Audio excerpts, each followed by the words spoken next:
Hola, soy Raúl, ¿me recuerdan? El profesor de matemáticas de Darío. Hoy hablaremos de lo que es un radián y su utilidad. Un radián es una medida angular, al igual que los grados, ¿sabes? Solo que es mucho mayor, ya que equivale aproximadamente a 57,30 grados. Te mostraré.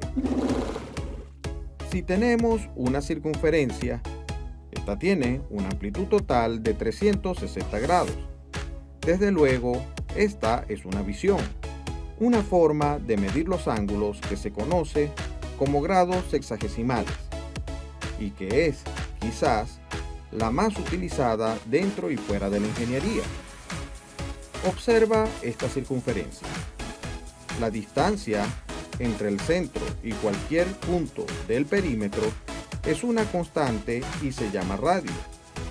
Imagina ahora que ese radio se hace longitud de arco, encerrando así, junto a otro radio más, esta área punteada de la circunferencia.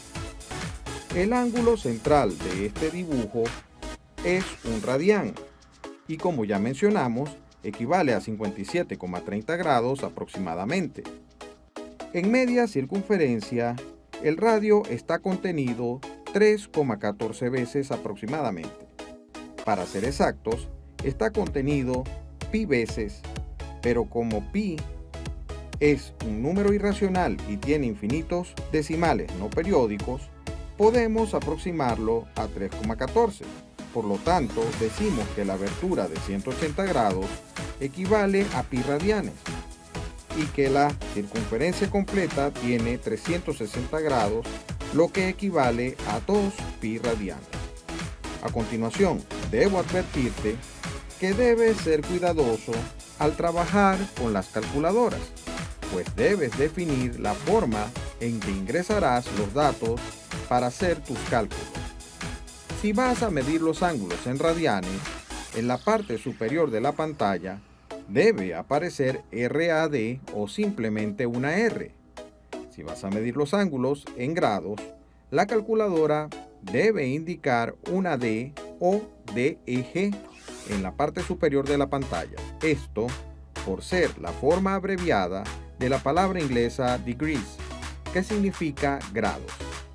La calculadora también puede mostrarte una G o GRA, que representa una tercera forma de trabajar con ángulos llamados gradianes o grados centesimales, donde la circunferencia no se divide en 360 grados, sino en 400 grados, y por lo tanto los ángulos rectos tienen 100 grados.